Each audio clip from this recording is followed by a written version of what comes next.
Au quotidien cette semaine sur LMTV Sarthe avec le printemps des rillettes du 16 au 24 mars.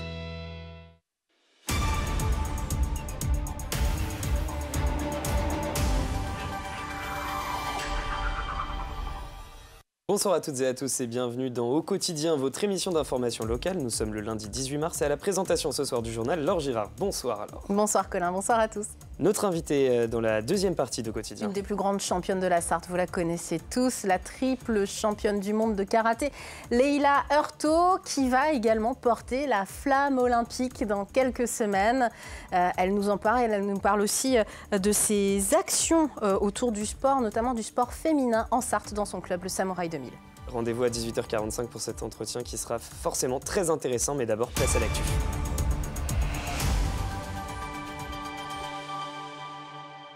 Au sommaire de cette édition, un nouveau centre de soins au Mans. Rue Armand Saffré, une maison de santé pluridisciplinaire qui va ouvrir aux patients le 2 avril. Visite dans ce journal. Le printemps des rillettes, c'est sérieux et ça a commencé avec un concours de recettes bien de chez nous samedi dernier à Conneré. Et puis le molki, une activité loisir sportive qui se développe au Mans, vous le verrez.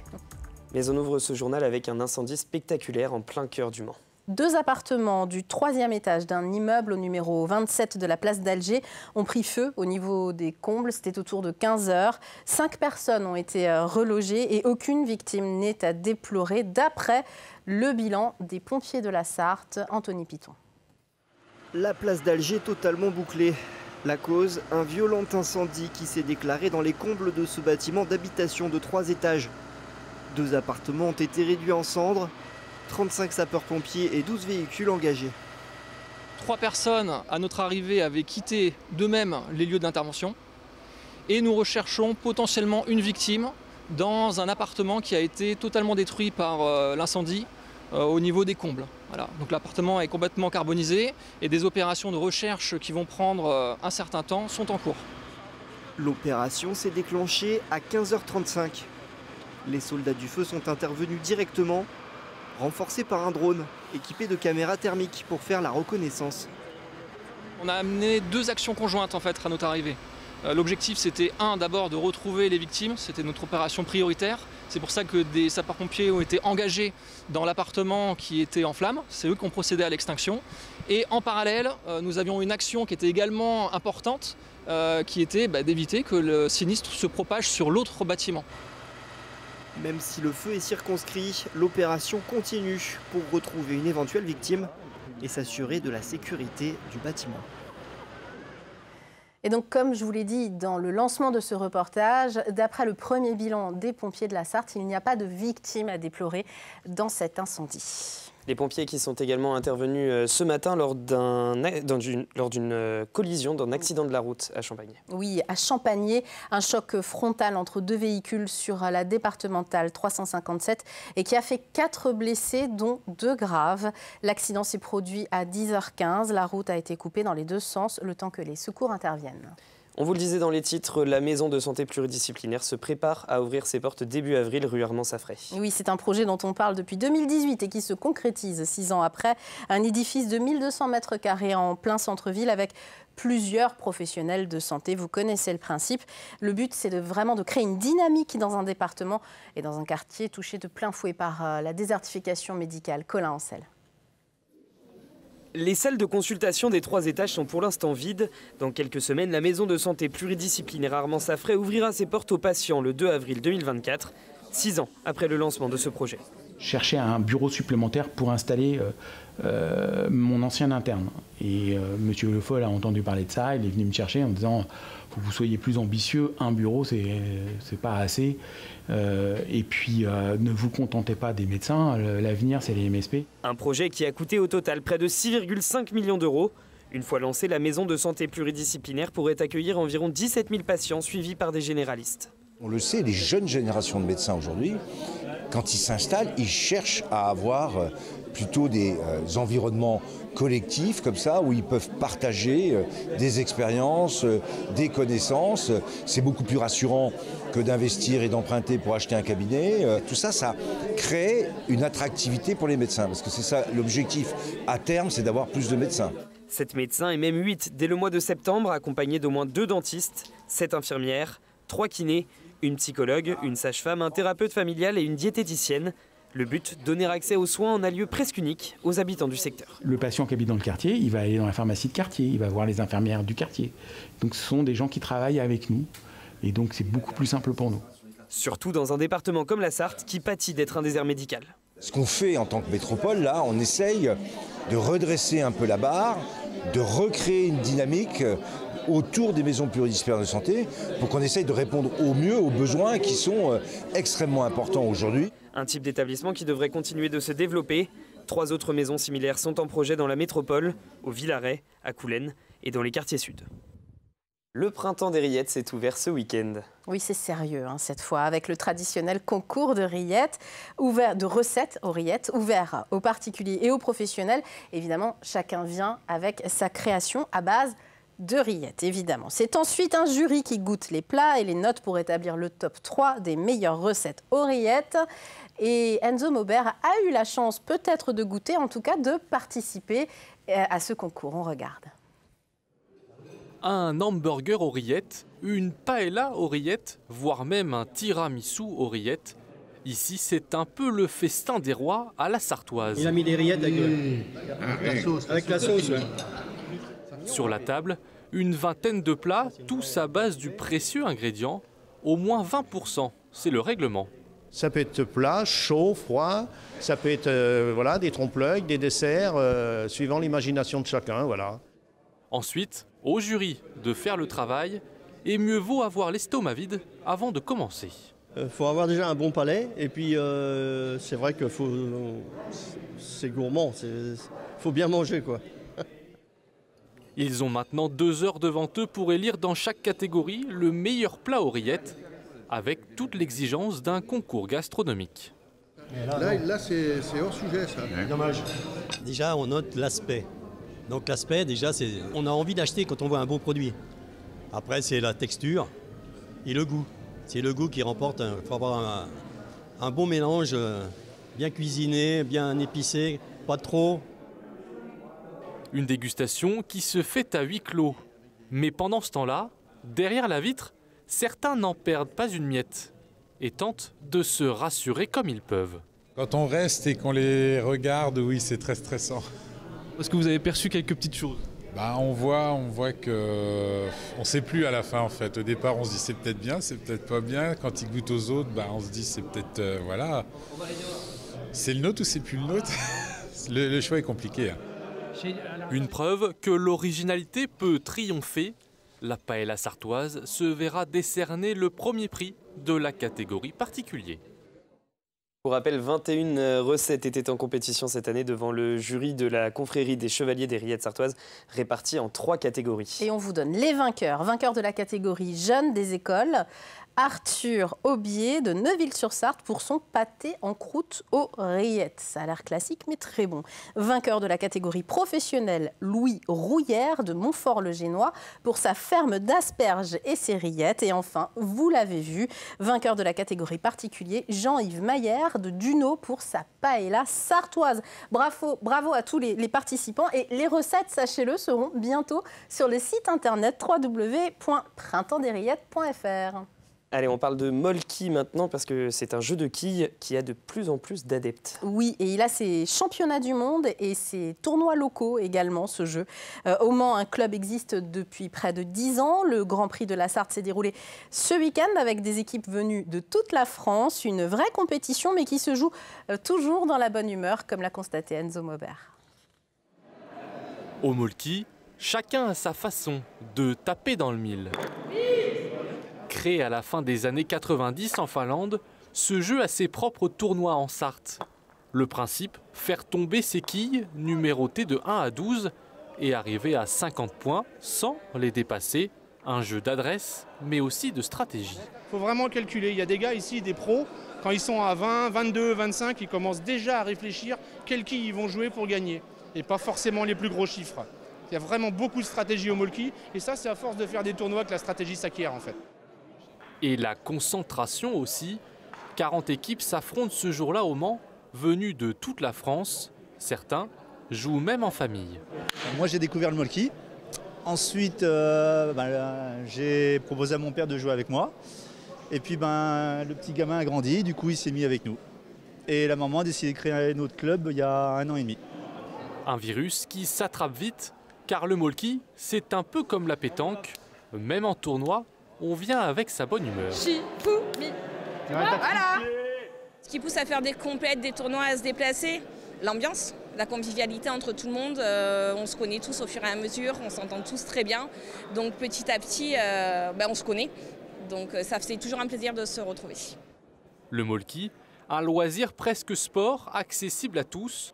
Au Mans, le club compte 26 adhérents et espère doubler ce nombre dans les prochaines années. Dès qu'on s'est compté, et puis après, on accepte tous les gens et voilà, de leur famille, il n'y a pas de souci. Hein. Après, qu'ils soient enfants, hommes, femmes. Pour les amateurs, le club se réunit tous les mercredis soirs au boulodrome de Claircigny, au Mans. L'histoire de taper un peu dans la quille. Allez, on termine ce journal avec plusieurs infos sport. Et d'abord, on parle d'Ovalie. C'est une première historique pour le club de rugby de La Ferté-Bernard. Et il est très content, Colin Ancel, de vous le dire. La section rugby du Vélosport Fertois accède à la Fédérale 3 la saison prochaine. Le 6e échelon du rugby français, tout de même. Le club qui évolue en entente avec Nogent-le-Rotrou depuis des années termine à la première place de sa poule en Régional 1 et s'assure la montée. Donc, une division fédérale où l'entente pourrait potentiellement retrouver le RCM, le club Monceau, si celui-ci parvient également à monter.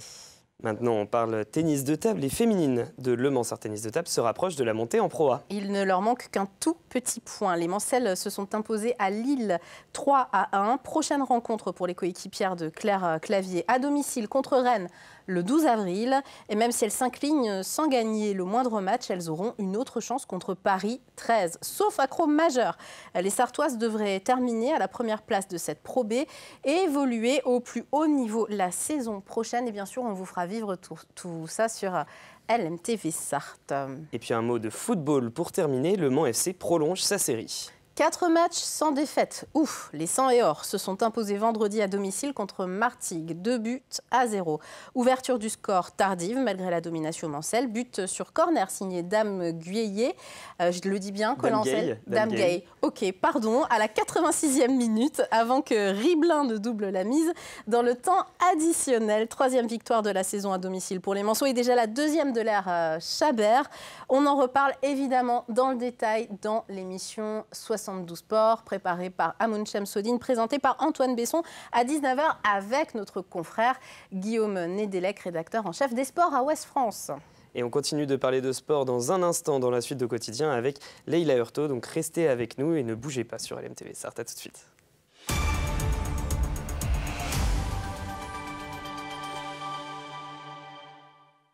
Au quotidien cette semaine sur LMTV Sarthe avec le printemps des rillettes du 16 au 24 mars.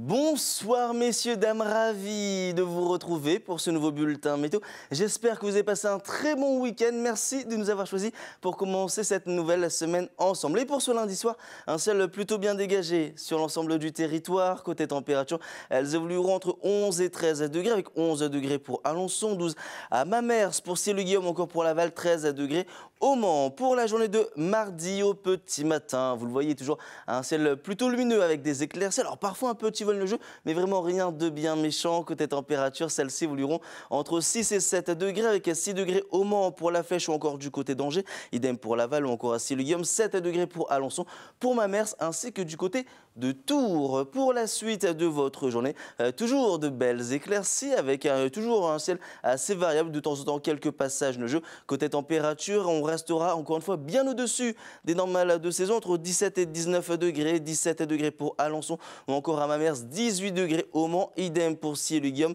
ou encore à Saint-Calais, 19 degrés à Vendôme, Lussau ou encore pour le Lude. Pour la journée de mercredi, un ciel un peu plus couvert sur l'ensemble du territoire, ce sera un peu plus compliqué de voir les rayons du soleil. Côté température, vous le voyez, elles évolueront entre 14 et 19 degrés avec 15 degrés du côté de Mortagne-au-Perche, 18 à Alençon pour Laval ou encore du côté d'Angers, 19 degrés au Mans, la Bazouge, Pont-Valin ainsi que du côté de Malicorne. Et pour la journée de jeudi, ce sera a priori le même programme météo, mais Et bien évidemment, au vu de cette échéance, on affinera tout ça lors d'un prochain bulletin météo. En ce mardi 19 mars, on gagne de plus en plus de minutes de soleil et on continue de profiter. Passez une excellente journée, je vous dis à très vite pour un nouveau bulletin météo.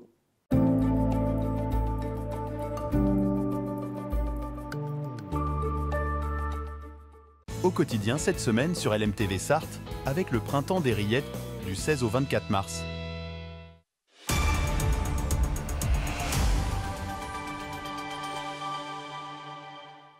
Bienvenue sur LMTV si vous nous rejoignez et bienvenue dans la suite. Et on fait d'abord un point sur la qualité de l'air dans notre département qui, encore une fois, reste moyen sur l'ensemble de la région. Vous l'avez remarqué, les températures sont douces en ce moment et donc une couverture nuageuse limite la présence d'ozone et détermine un indice de qualité de l'air moyen sur la région. Ce mardi, plus de soleil et l'absence de vent favorisera une hausse des concentrations en ozone. L'indice de la qualité de l'air deviendra donc localement dégradé dans la région nantaise, mais pour l'instant, pas en Sarthe, Laure. Colin, c'est une championne qui vous impressionne, je suis sûre, en fait. C'est pour ça que vous bafouillez. Exactement ça, c'est pour ça. C'est la présence de Leila Hurto sur notre plateau, triple championne du monde de karaté, qu'on connaît tous, évidemment, en Sarthe, et qui va avoir le grand honneur de porter la flamme olympique, Leila. Donc, ça se passe du 8 mai au 24 juillet, avant donc, les JO de Paris. Alors déjà, comment ça se passe? Est-ce qu'il faut candidater pour porter la flamme olympique? Alors, il y a différents moyens pour pouvoir porter la flamme. Moi, je suis passée en fait via le Crédit Mutuel. Un des administrateurs a proposé mon nom. C'est un petit peu... parce que l'histoire fait que c'est eux qui m'ont accompagnée en tant qu'athlète pour aller aux Jeux Olympiques. Et là, ils m'accompagnent du coup en tant que porteuse de flamme. Donc, ils ont mis ma candidature. Moi, j'ai fait un dossier aussi dans la foulée. Ensuite, c'était du tirage au sort, donc le hasard total.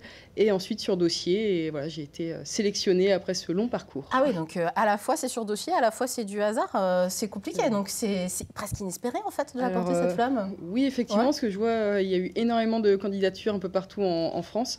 Donc c'est inespéré, mais une fois que le tirage au sort était passé, c'était sur dossier. Pareil, je croisais les doigts parce que c'est vrai que j'ai un parcours en tant qu'athlète. Oui. Mais là, ce que je mettais en avant, c'était le parcours que l'on fait avec le Samouraï 2000, toutes les actions d'utilité publique que l'on mène. Et justement, c'est votre engagement pour le sport en général, le sport au cœur de la cité, le sport féminin, etc., tout ce que vous mettez en place avec le Samouraï 2000, vous pensez qu'il a joué vraiment dans la balance? Alors oui, je pense que vraiment mon dossier était là-dessus, parce que on fait vraiment beaucoup d'actions. Donc la place de la femme dans la société est un sujet qui m'intéresse et sur lequel je suis vraiment dessus. Mais il y a aussi d'autres sujets, et c'est grâce à cela justement que j'ai été sélectionnée pour porter cette flamme. Vous l'avez dit, vous avez été une athlète en plus de haut niveau. Porter cette flamme olympique, ça a toute une valeur symbolique. Qu'est-ce que ça représente pour vous? Surtout que vous avez aussi participé aux Jeux Olympiques en 2021. Bah oui. Alors, ça représente beaucoup de choses parce que c'est vrai qu'après les Jeux de Tokyo, malheureusement, le karaté n'est pas reconduit à Paris. Et en fait, c'est aussi ma transition, parce que moi, j'ai fait une transition. Maintenant, je suis dans le monde du travail officiellement, en tant qu'assistante de direction au Samouraï 2000. Je mène à bien ces projets. Et là, j'ai participé aux derniers Jeux en tant qu'athlète. Là, je participe en tant que professionnelle, j'ai envie de dire. Et c'est vraiment un grand honneur, parce que l'aventure continue. Donc là, c'était grâce au Crédit Mutuel, ce qui fait que c'est une belle histoire en tant qu'athlète, une belle histoire encore en tant que professionnelle. On sait déjà quand vous allez la porter et où? Alors oui, on le sait depuis très peu de temps, donc le 29 mai dans le département de la Mayenne. En Mayenne, c'est ça. Parce que la flamme olympique ne traverse pas notre département. Et oui. C'est ça. Mais vous allez en fait la porter sur 200 mètres. Alors oui, sur 200 mètres, le but, c'est pas de courir le plus vite que possible, et heureusement. Voilà. Je dis bien que c'est pas en tant qu'athlète, là, c'est vraiment porteur de flamme. Le but, c'est de profiter, que ce soit avec les médias, mais aussi avec le public, parce que le but, c'est une grande fête, les Jeux Olympiques. Il y a certes les performances, mais aussi tout ce que ça amène à travers le sport, donc les valeurs, et les valeurs aussi de partage.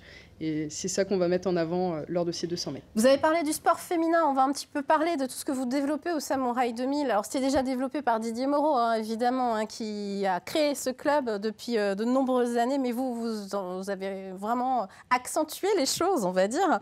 Qu'est-ce que vous faites concrètement pour les femmes qui ont besoin de faire du sport et qui ne trouvent pas forcément le temps dans leur agenda de femmes, justement? Alors, on fait tellement de choses, donc là on a 1 heure, c'est bien ça. Non, malheureusement, mais on peut quand même citer des choses. Ce qu'on a mis en place, surtout à partir de cette année, c'est les cours parents accompagnateurs. Oui. On dit bien parents et pas maman, parce que encore trop souvent, voilà, c'est les mamans qui accompagnent les jeunes sur leur temps de loisirs. Donc on en retrouve plein qui attendent tout simplement que leur enfant ait terminé le cours. Donc ce qu'on fait, c'est que les parents peuvent prendre un cours en parallèle de leur enfant, donc que ça soit sur du budo-boxing, voilà, sur n'importe quoi, et aussi en musculation, ce qui fait qu'en fonction des objectifs, soit sur la reprise du sport, perte de poids ou un objectif même de compétition, c'est possible de s'entraîner pendant que son enfant est dans la salle d'à côté. Donc voilà, ça permet. C'est tellement simple que je ne comprends pas que tous les clubs ne le fassent pas, sincèrement. Alors, il faut aussi les infrastructures aussi pour, il faut les infrastructures, parce qu'on a quand même 1800 mètres carrés avec des murs modulables, on a 21 disciplines, et ça permet vraiment justement de pouvoir faire des nouvelles choses comme ça, et j'espère que d'autres clubs suivront, bien évidemment. Et des grands événements. Hein, oui, c'est ce que j'allais dire. Ponctuellement, vous organisez de grands événements, notamment pour le droit des femmes. Est-ce que vous pouvez nous parler de ce que vous faites à cette occasion? Alors là, c'était la semaine dernière où on a fait déjà 1 semaine à 1 euro symbolique les cours pour les femmes. Ça, on le fait plusieurs fois dans l'année, donc il ne faut pas hésiter à regarder. Et on a fait de la sensibilisation aux nouvelles générations parce que les adultes de demain, ce sont les jeunes. Et voilà, pour pouvoir parler de tout ce qui est droit des femmes, on a fait une table ronde aussi pour pouvoir mettre en avant certains projets. Et le dimanche, des cours gratuits de Turbo Kick Power, de budo-boxing, voilà, pour pouvoir s'éclater entre femmes. Vous parlez des femmes, il y a les jeunes également, et vous organisez des journées de sensibilisation égalité hommes-femmes dans les écoles. Ça s'adresse à qui? Plutôt aux adolescents, c'est ça? Alors, tout ce qui est de sensibilisation vraiment dans les écoles, alors ça c'est ponctuel, c'est un petit peu en fonction des demandes et du temps que l'on a. Mais après, tout ce qui va être intervention en général, on va dire au niveau du Mans, c'est vrai que je suis quand même assez à disposition et dès que je peux... Et au Samouraï, j'ai lu que le 23 mars et le 30 mars, les samedis 23 et dimanche 30 mars, dans l'après-midi, vous proposez également des modules pour vous engager, pour engager les gens contre le harcèlement. On voit l'affiche. Il va se passer quoi dans ce stage? Effectivement, parce que pareil, tout ce qui va être le harcèlement à l'école, c'est quand même un gros sujet. Et là, les enfants viennent, c'est de la self-défense, mais aussi une partie un petit peu théorique, vers qui s'orienter quand on est victime ou témoin aussi de harcèlement. Et en fait, on se rend compte qu'à travers ces stages, les enfants, à la fin, ils libèrent un petit peu la parole et ils peuvent se dire « Ah oui, j'étais victime, je suis victime, je connais une victime ». Et voilà, ça permet vraiment de débloquer des choses, de pouvoir en parler sereinement et agir si besoin. Ils en passent des choses au Samouraï 2000. On peut y passer une journée entière, en fait, c'est formidable. En tout cas, vous pouvez retrouver toute l'actu au Samouraï 2000 sur samouraï2000.com. Vous vouliez encore parler d'un événement autour d'une femme qui a un projet extraordinaire. C'est votre dernier mot, Leïla Hurto. Effectivement, alors dernier mot, je vais faire très court. On met les femmes à l'honneur et là, cette année, on a Estelle Transon qui va faire un voyage sonore au Groenland, en terre polaire. Oui. Et, cet été. Et là, elle fait un bootcamp ce dimanche, donc dimanche 24. Tous les bénéfices seront reversés pour sa préparation physique, parce qu'elle va rester quand même plusieurs semaines dans canoë, kayak. Donc ça va être intense. Un grand projet à la fois scientifique et d'aventurière, et on pourra la suivre également sur votre site et sur les réseaux sociaux que vous alimentez beaucoup. Je vous conseille Insta, Facebook, Samouraï 2000. Merci Leïla d'être venue nous parler de tout ça sur notre plateau. Un beau programme aussi mardi à 18h30 dans le journal. C'est ce que j'allais vous dire. Nos invités de ce mardi, d'abord on parlera de VGDex. C'est une application inspirée de la chasse aux Pokémon, mais pour reconnaître les plantes. Et oui, donc vous capturez une plante et une fiche descriptive qui s'affiche. Idir Béchar est un habitant de Changé et depuis 2 ans, il développe cet outil téléchargeable depuis peu sur Android et Apple. Et il compte 500 utilisateurs. Il sera avec nous pour en parler. Et puis dans la suite, rencontre avec un couple de passionnés également, Stéphane Chenet et son épouse qui est illustratrice. Elle s'appelle Nell. Il rouvre bientôt un musée entièrement dédié à Jules Verne et son œuvre. Ça s'appelle le Logis Jules Verne. C'est au Lude. Encore des passionnés, Colin. On a beaucoup de passionnés en ce moment et c'est très intéressant. Il y en a aussi là tout de suite, là, maintenant. Exactement, dans 72 sports, avec notre passionné numéro 1, Antoine Besson, à la présentation et notre passionné numéro 2, Amoun Chamsoudine, qui a préparé cette émission, avec comme invité Nicolas Hédé, le cycliste professionnel, Alexandre Yvon, pilote auto qui vient de signer chez Ultimate, et pour commenter l'actu, Guillaume Nedelec, le rédacteur en chef des sports pour Ouest France. Donc ça, c'est dans un instant sur LMTV Sarthe. Restez avec nous. Et nous, dans Au Quotidien, on se retrouve ce mardi à 18h30 en direct. Salut. Au revoir.